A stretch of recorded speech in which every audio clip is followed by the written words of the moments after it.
네, 윤석열 대통령의 임기 후반기가 시작된 가운데 이번 주 정치권은 운명의 한 주가 될 것 같습니다.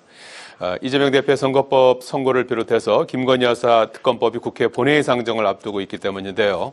민주당은 즉각 특검을 수용하라고 촉구하고 있고 국민의힘은 이 대표 재판 생중계를 주장하고 있습니다. 전운이 감도는 국회 상황과 정치화는 살펴보겠습니다.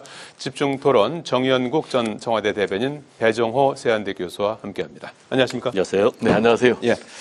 자, 먼저 여야 의정 협의체 소식부터 좀 알아보죠. 여야 의정 협의체와 관련해서 여야 모두 하자 이렇게 이제 2달 전에 입장을 내놨었는데 그동안에 이제 진행이 되지 않다가 오늘 드디어 출범을 했는데 여야 의정이 아니고 이제 여의정, 야당이 빠지고 의사단체에서도 의료계에서도 이제 의사협회라든지 전공의가 이제 빠진 그런 상태에서 일단 출발을 했습니다. 그래서 뭐 개문발차다 이런 평가도 나오고 일단 목표는 12월 말까지 의미 있는 접점을 찾아보자 이렇게 이제 목표를 정했습니다. 그래서 일단은 뭐 이렇게라도 출범한 거에 대해서는 좀 환영할 만한 일인가요? 어떻게 평가하십니까? 뭐 출범이 좀 모양새를 갖춰서 했으면 하는 이제 그런 바람이고요.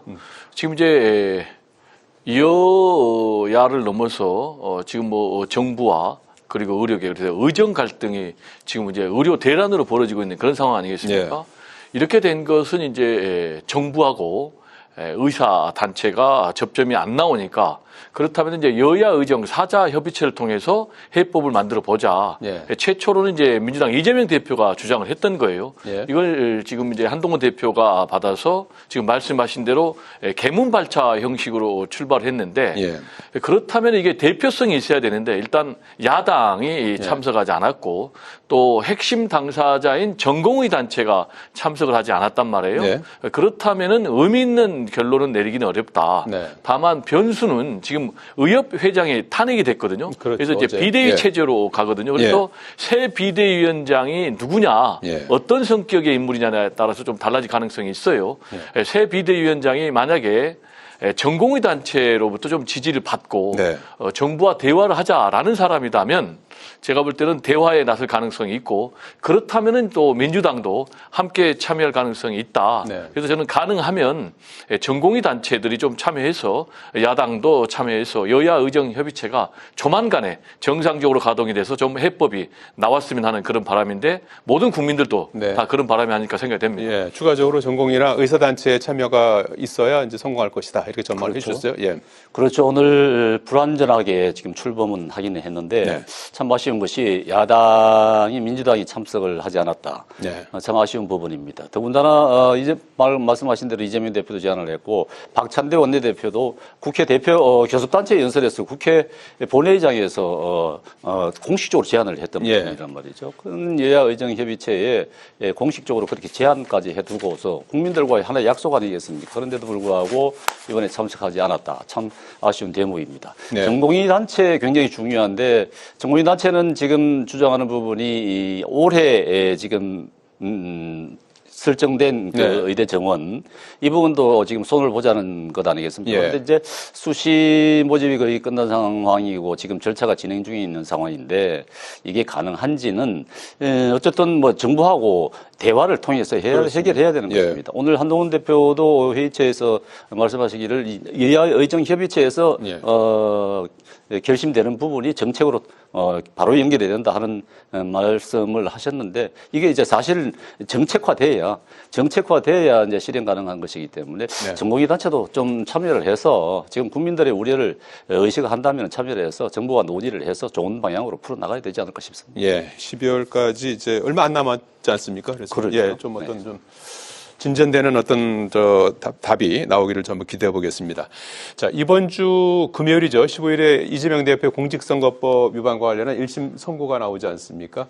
SN을 통해서 이재명 대표 연일 자신의 무죄를 이제 주장하고 있고 지난 주말 장애 집회가 있었는데 여기서 윤 정권이 권력을 남용한다면서 책임을 물을 때다 이렇게 강조를 했고, 한동훈 대표는 재판 생중계를 거부하면서 판사 겁박에만 올인하고 있다. 이렇게 강조를 했고, 이번에 참석하지 않았다. 참 아쉬운 대목입니다. 네. 여야 모두 상당한 그 재판을 앞두고 뭐 여론전을 하고 있는 그런 모양새인데 말이죠. 이런 상황 어떻게 보시고 재판 전망은 어떻게 예상하시는지요? 지금 이제 재판 상황을 좀 전망하기는 굉장히 어렵고요. 네. 다만 분명한 것은 어떤 결론이 나와도 전국에 미치는 파장은 메가톤급이다. 네. 이렇게 말씀드릴 수가 있겠고요. 일단 크게 보면은 유죄냐 무죄냐 지금 예상할 수 없어요. 지금 뭐 민주당 같은 경우는 무죄를 주장하고 있고 국민의힘은 유죄를 주장하고 있는 그런 상황. 그리고 만약에 또 유죄가 나온다 할 경우에 실형이 나올 거냐 벌금형이 나올 거냐 또 이 부분도 변수고요.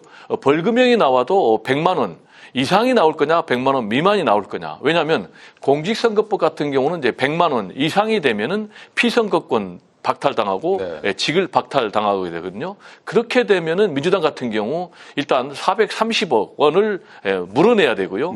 그리고 또 이재명 대표는 이제 다음 대통령 선거에 피선거권이 박탈돼서 출마 자격이 상실되기 때문에 엄청난 결과가 나오는데 저는 개인적으로 전망하기를 일단 검찰 구형 징역 2년을 구형을 했는데 그렇죠? 검찰 구형하고는 엄청난 차이가 있는 그런 결론이 나올 것이다.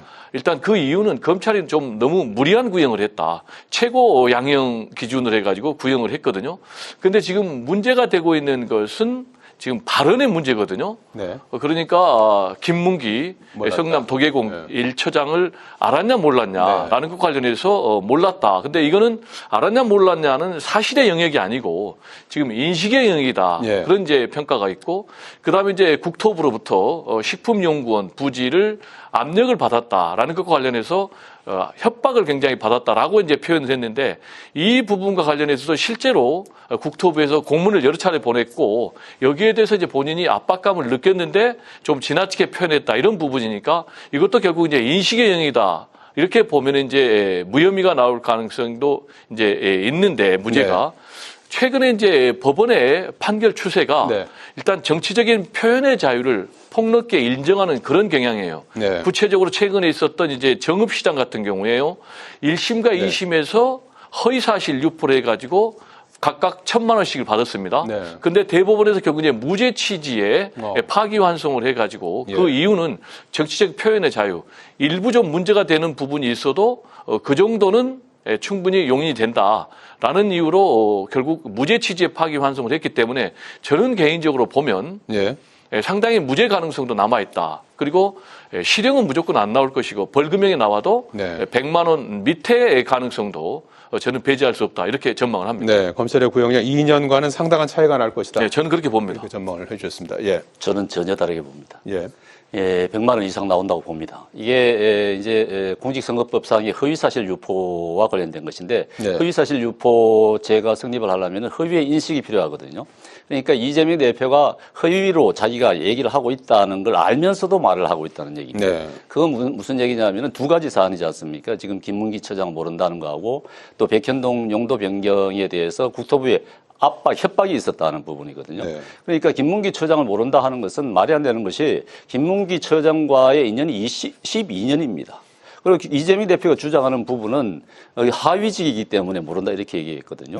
12년과 연관을 지으면서 하위직이라 모른다. 이게 성남시 도시개발공사 처장이라면은 이 낮은 직급의 자리가 아니에요. 보통 지방자치단체 산하기관의 도시개발공사의 처장이라 그러면요. 자기가 정말 아끼는 사람들, 정말 쓰고 싶은 사람들, 이런 사람들한테 주는 자리가 처장 정도가 되는 겁니다. 이게 하위직이 아니에요. 그런데도 불구하고 하위직이기 때문에 모른다. 이런 말을 하는 것은 저는 거짓말이라 보고요. 더군다나 지금 다 국민들한테 다 공개가 되지 않았습니까? 그 출장을 가면서 같이 밥 먹고 같이 운동하고 골프 치고 배 타고 사진 찍고 한 부분들 그렇게 하면서도 모른다. 이거는 국민 상식과 완전히 동떨어진 그런 주장이다. 이렇게 볼 수 있는 것이고 백현동과 관련해서도요. 용도 변경이 사실 이거는 국토부에서 지방자치단체 그러니까 성남시가 알아서 하라. 용도 변경 상향 조정을 하라는 것이었는데 자기들은 국토부의 권고사항을 협박으로 받았다는 거 아니겠습니까? 권고를 협박으로 받았다. 이것은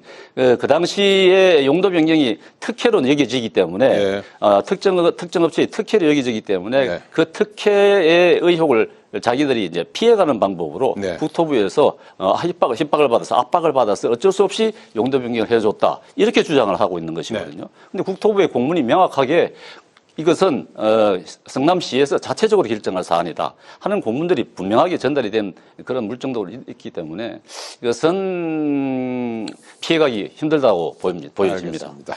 100만 원 이상 나올 것이다. 이렇게 전망을 100만 원 이상 나올 예. 거라고 저는 생각합니다. 다음 주 월요일에 또 두 분 모시니까 그때 제가 적어놨으니까 한번 또 예. 거기에 대해서 또 생중계 설명을 좀 부분요. 해주시고 예. 생중계해야 된다고 저는 봅니다. 예. 내일쯤 결과가 나오죠, 그건? 내일쯤 결과 나오지 않겠습니까? 이것은 민주당 쪽에서는 명확하게 무죄다고 확신을 한다 그러면 생중계에 대해서 거부할 이유가 하나도 없거든요, 사실. 예. 오히려 생중계 해주면은 이재명 대표 입장에서는 굉장히 좋은 것이죠. 예. 굉장한 효과가 있는 것 아니겠습니까? 예. 그런데 이게 특히 이 국민의 알 권리를 생각한다 그러면은 이 부분에 대해서 특히 이재명 대표 같은 경우는 이제 재판정에서 있었던 사안들 예. 재판 끝나고 나와서 또 거기에 재판 과정에서의 내용과 달리 얘기하는 부분들도 많고 하니까 정확하게 국민들이 알 수 있는 그런 기회를 제공해 줘야 된다고 봅니다. 예. 그렇기 때문에 생중계를 생중계 저는 해야 예. 된다고 봅니다. 백 교수님은 생중계는 뭐 제가 해야 된다, 안 해야 된다. 내일 라고 재판부에서 밝히겠죠? 네, 아니 예, 근데 각각 하루 전날 할 수도 있어요. 통상 사흘 전에 했기 때문에 내일 결정할 가능성이 굉장히 높은데 결론적으로 얘기하면 생중계가 안 될 것입니다. 네. 이유는 두 가지인데요. 일단 이 정쟁에 사법부가 휘말리기 싫다라는 입장이 분명히 있고요. 네. 두 번째로는 이제 보안 문제에 대해서 굉장히 신경을 쓰고 있습니다. 그러면 이제 재판에 생중계 기준이 있는데요. 크게 보면 두 가지입니다. 하나는 이제 피고인이 동의를 해야 되고요. 예. 두 번째로는 피고인이 동의를 하지 않아도 공익적인 가치가 굉장히 크다라고 예. 하면은 이제 재판부가 재량에 따라서 이 생중계를 결정을 하는데 지금까지 1심 재판이 생중계된 적은 딱 두 차례, 네. 두 번의 사람이 있어요. 예. 한 분은 이제 박근혜 전 대통령, 네. 국정농단, 그리고 또 국정원 특활비하고 공천 개입 이것 가지고 이제 했는데 네. 또 한 분은 이제 이명박 전 대통령 역시 이제 거액의 횡령 뇌물인데 이분들하고 혐의 자체가 비교가 안 돼요. 네. 그리고 두 분들은 전직 대통령이었고 네. 박근혜 전 대통령 같은 경우는 뭐 1심에서 징역 2년, 징역 20년이 넘는 그런 결과가 네. 나왔고요. 알겠습니다. 그리고 또 이명박 전 대통령은 징역 17년을 선고를 받았는데 지금 이재명 대표 같은 경우는 검찰 구형이 징역 2년, 네. 그리고 3년, 그리고 다툼의 지금 여지가 분명히 있기 때문에 재판부가 말씀드린 대로 생중계 결론하지 않는 것으로 네. 그렇게 낼 것입니다. 예. 자, 재판 결과 한번 지켜보기로 하고요. 재판이 이제 금요일에 있고 목요일에는 국회가 본회의를 열어서 야당이 김건희 특검법을 세 번째로 상정할 것으로 예상됩니다. 그동안에 이제 첫 번째, 두 번째 특검법이 여러 가지 혐의들을 많이 담았고 이번에 세 번째 특검법도 13개 혐의를 담았었지 않습니까? 그런데 그거를 이제 대폭 줄여서 수정안을 준비하고 있다고 합니다. 내용은 도이치모터스 의혹, 명태균 게이트, 공천선거 개입 의혹 이렇게 하고 특검 추천하는 방식도 죄송합니다. 3자 추천하는 방식으로 이렇게 이제 수정안을 이제 준비하고 있다고 하는데 이런 상황은 어떻게 평가해야 될까요? 일단 민주당은 국민의힘 특히 이제 한동훈 대표를 강하게 압박하는 것이죠. 예. 한동훈 대표 같은 경우는 최상병 특검법과 관련해서 본인이 당대표 선거 공약으로 제3자 추천 방식의 특검을 발의하겠다고 했는데 아직까지 약속을 안 지키고 있거든요. 네. 그렇기 때문에 지금 민주당에서 한동훈 대표를 사실상 겨냥해서 그렇다면 우리가 수사 대상도 대폭 축소하겠다. 그리고 또 제3자 추천 방식으로 특검도 추천하겠다라고 하면서 지금 한동훈 대표가 도망갈 구멍이 없게 이렇게 만드는 것이죠. 예. 그럼 이제 한동훈 대표 같은 경우는 특검법 대신에 특별감찰관 카드를 들고 나오고 있거든요. 근데 특별감찰관 카드는 이거는 예방적 차원이기 때문에 이미 일어난 비리 의혹, 뭐 주가 조작이라든지 뭐 공천 개입, 국정농단 이런 것들은 수사를 못 하거든요. 네. 그래서 또 국민들이 요구하고 있는 그 여론이 60% 이상이 김건희 특검법을 채택을 해야 된다. 그래서 특검을 해야 된다라는 그런 입장이기 때문에 네. 한동훈 대표가 좀 상당히 코너에 몰리지 않을까 이렇게 좀 예상이 됩니다. 네. 자, 정 대변인께서 어떻게 평가하십니까? 이게 이제 네. 수정안을 내는 게 결국은 이제 이탈표를 좀 유도하기 위한 그런 어떤 전략으로 그러겠죠. 평가가 되고 있는데. 예, 민주당의 전략인 것 같은데 특검법 뭐 수정안을 보면은 어떤 네. 내용인지를 알겠습니다만 일단은 뭐 제3자 특검까지 포함을 시키겠다 이런 얘기를 하잖아요. 근데 지금 어차피 지금 여야와 특검법은 사실은 여야가 합의가 돼야 되는 것이 기본 원칙입니다. 그런데 여당이 그동안 일방적으로 밀어붙였고 지금 이 특검법이라 하더라도 나와봐야 알겠습니다만은 야당이 받아들일 수 있는 수준이 될 것이냐 그렇게는 보이지 않습니다. 네. 그렇기 때문에 아마 특검법을 수정안을 낸다 하더라도 여당에서 받을 수 있는 그런 상황은 아닌 것 같고 네. 여당 쪽에서는 지금 특검법보다도 특별감찰관을 더 이제 비중을 두고 있는데 특별감찰관이라 하더라도 지금 말씀하신 대로 일어난 일 물론 뭐 특검법은 특별감찰관은 예방적 차원입니다만 네. 그렇다 하더라도 이미 벌어진 일들이 있기 때문에 특별감찰관이 임명을 되면은 즉시 감찰을 시행을 해서 네. 수사 지시나 물론 강제조사권은 없습니다만은 수사를 의뢰한다든가 할 수 있는 부분들이 있거든요. 그렇기 때문에 이 특별감찰관은 어쨌든 뭐 법에 정해진 사안이기 때문에 그 임명을 해야 됩니다. 임명을 해야 되는데 여당이 아마 임명을 하자고 하면 또 야당이 하지 않을 거라고 말이죠. 여야가 야당이 합의를 이루어야 되는 거잖아요. 합의를 이루어야 네. 되는 것입니다. 합의를 이루어야 되는데 네. 야당은 지금 계속 특검만 얘기를 하고 있는 것 아니겠습니까? 이 법에 정해진 특별감찰관에 대해서는 지금 동의하려고 하는 생각이 전혀 없단 말이죠. 그렇기 때문에 이 여야가 이 부분을 두고 아마 평행선을 달릴 수밖에 없는 그런 상황이 이어질 것 같습니다. 예, 특별감찰관의 운명 이번 주에 또 어떻게 될지 굉장히 또 중요한 분수령이 될 것 같고요. 자, 어제로 임기 반환점을 시작했죠. 윤석열 대통령 별도의 정치적 메시지 없이 트럼프 미국 대통령 당선이 가져올 변화에 집중했습니다. 어제 일요일 오후에 회의를 열어서 금융통상산업 3대 분야 회의체 즉시 가동하라 이렇게 지시를 했고 또 트럼프 대통령이 이제 방위비 협상 또 상당히 압박할 걸로 이렇게 예상되고 있지 않습니까? 그래서 그와 관련한 재협상 대책도 검토를 했고 또 트럼프와의 골프 얘기를 위해서 8년 만에 다시 골프채를 잡았다고 합니다. 그래서 트럼프 대통령을 맞은 윤석열 대통령의 후반기 외교 어떤 데 좀 집중해야 된다고 보십니까? 일단 뭐 가장 중요한 분야는 네. 통상하고 안보 분야 네. 이 두 가지 분야가 굉장히 중요한 것이 아닌가 이렇게 생각이 되고요. 트럼프는 이제 MAGA 미국을 다시 위대하게 한마디로 얘기하면 이제 미국 우선주의를 내세우고 있거든요. 자국의 이익이 제일 중요하지. 바이든 행정부처럼 뭐 동맹 국가들의 입장까지는 생각을 안 한단 말이에요. 네. 그렇다면 일단 지금 이 통상하고 안보 분야에서 거대한 도전을 받을 건데 일단 이 행정부 그러니까 트럼프 2기 행정부가 1월 10일 날 임기가 시작을 하는데 네. 임기 시작 100일 안에 대부분 결정된다. 그래서 이때 이제 중요한 대비를 해야 된다라는 입장인데 일단 통상과 관련해서는 관세를 대폭 인상할 가능성이 높아요. 네. 그리고 이제 한미 FTA도 전면 수정을 요구할 가능성이 높고 그리고 반도체법과 관련해서 지원 부분을 대폭 축소할 가능성이 높다. 이런 전망들이 나오고 있고요. 이렇게 되면은 지금 대미 수출액에서 대한민국이 한 31조에서 62조 정도가 줄어든다. 그래서 이 분야에 대한 좀 대책이 철저하게 있어야 될 것 같고요. 예. 두 번째 이제 안보가 굉장히 심각합니다. 네. 일단 트럼프 대통령은 푸틴하고 빅딜을 통해서 우크라이나 전쟁 사태를 조기에 종식시킬 가능성이 있어요. 예. 그렇게 되면은 푸틴을 통해서 북한의 김정은을 움직일 가능성이 있고 그렇게 되면은 또 김정은의 북한의 핵을 용인할 가능성이 높거든요. 네. 그렇게 되면 이제 북한하고 미국 트럼프가 직거래하면서 지금 한미 핵 억제 정책이 좀 흔들릴 가능성이 있기 때문에 이 부분에 대한 대비책이 필요하고 두 번째로 얘기하면은 지금 한미 방위비 분담금 현재 10억 달러인데 이걸 뭐 10배, 100억 달러로 높인다는 거 아니겠습니까? 그래서 이 부분에 대해서 지금 우리가 수용을 안 한다면은 뭐 주한미군 감축이라든지 철수카드까지 들고 올 가능성이 굉장히 높기 때문에 이 두 가지 분야에 대해서 좀 철저한 대책이 필요하다라는 좀 말씀을 드립니다. 예.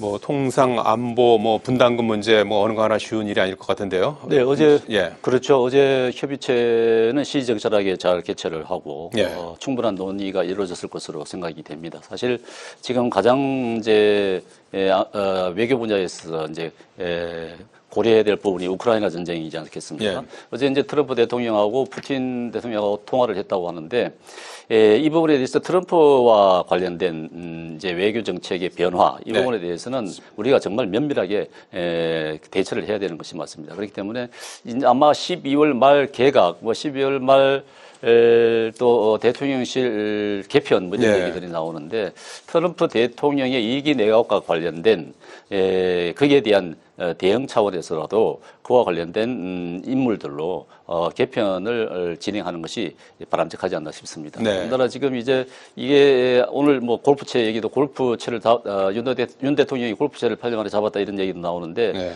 이것은 이제 지난번 트럼프 일기 출범 때 아베 대통령, 일본 아베 대통령이 아베 총리가 트럼프 대통령과 골프 외교를 통해서 굉장히 긴밀한 관계를 유지를 했거든요. 이 정상 간의 관계도 개인 간의 관계가 굉장히 중요합니다. 네. 그렇기 때문에 서로의 그런 관계를 밀접하게 하면서 우리가 이 트럼프 내각과 관련된 그런 인물들과 연동된 그런 내각 개편이 필요하다 싶습니다. 알겠습니다.